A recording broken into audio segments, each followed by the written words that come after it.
The first day of college was always an anxious affair for Emma. At 22, she had transferred from a smaller university to complete her final year. The sprawling campus, filled with bustling students and seasoned professors, was both exhilarating and daunting. Among her classes, one in particular caught her attention: advanced literature. The professor, Mr. Ethan Hayes, was known for his engaging teaching style and passion for the written word. Emma had heard whispers about how he made every lecture feel like a journey into the soul of literature. But nothing prepared her for the man himself. Ethan was in his early 30s, with a calm confidence that radiated from his every word. His dark hair, neatly combed back, and his sharp blue eyes gave him a commanding yet approachable presence. From the very first lecture, Emma was captivated, not just by the subject matter but by the man who taught it. Ethan spoke about authors and characters as though they were old friends, weaving stories that brought the pages to life. Emma found herself lingering after class, not to flirt but to ask questions about the material, seeking to understand the depth he brought to every lesson. Ethan noticed her enthusiasm early on. Among a sea of students, Emma stood out with her thoughtful questions and insightful comments.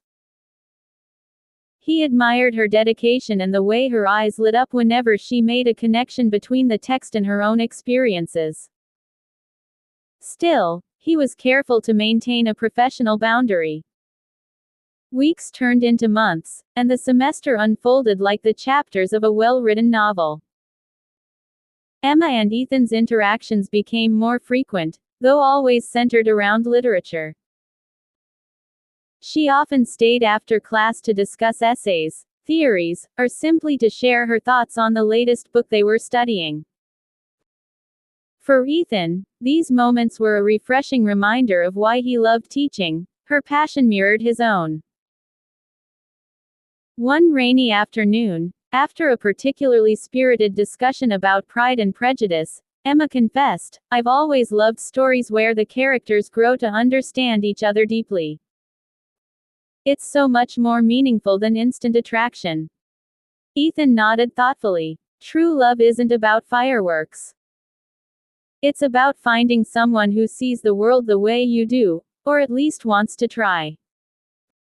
Their conversation lingered in Emma's mind long after she left the classroom. She began to realize that her admiration for Ethan extended beyond his intellect. She was drawn to the way he listened, how he treated her ideas with respect, and how his presence made her feel seen in a way she hadn't felt before. Ethan, too, couldn't ignore the growing connection. He found himself looking forward to their discussions, sometimes catching himself thinking about her when he was grading papers late at night.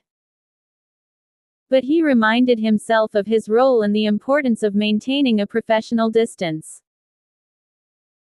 As the semester neared its end, the class was assigned a final project, to write an essay connecting a piece of literature to their own lives.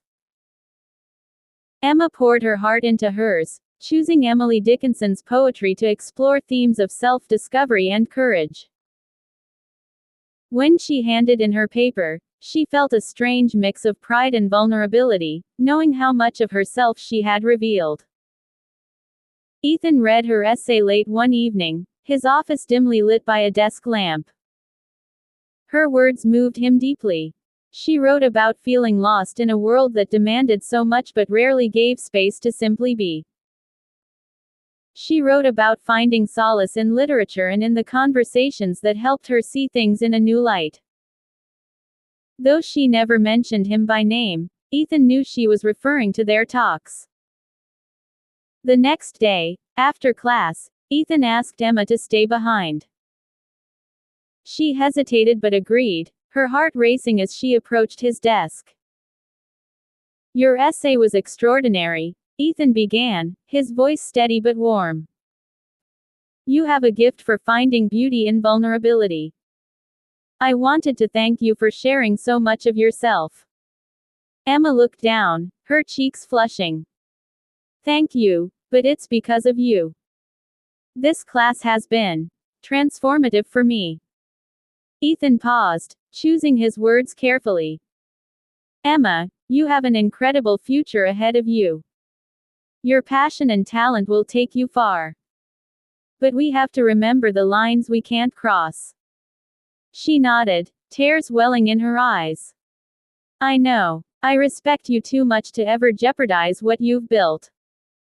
Their conversation hung in the air like an unfinished sentence. Ethan handed her essay back, his fingers brushing hers briefly. In that moment, everything they felt but couldn't say seemed to pass between them. Over the following weeks, they maintained their professionalism. Emma focused on her studies, and Ethan continued to mentor her, albeit with a more conscious distance. Yet, the bond they had formed was undeniable, an unspoken connection that needed no words. When graduation came, Emma approached Ethan after the ceremony. She held out a small, leather-bound journal. I thought you might like this, she said. To write your own stories. Ethan smiled, accepting the gift. Thank you, Emma, and I hope you'll continue writing yours. As they parted ways, both knew they had changed each other's lives in profound ways. Their story wasn't one of forbidden romance but of mutual respect, admiration, and a deep understanding that sometimes the most meaningful relationships are those that teach us about ourselves. Emma moved on to pursue her dreams, carrying Ethan's lessons with her. And Ethan, every time he opened the journal, was reminded of a student who had reminded him why he loved to teach.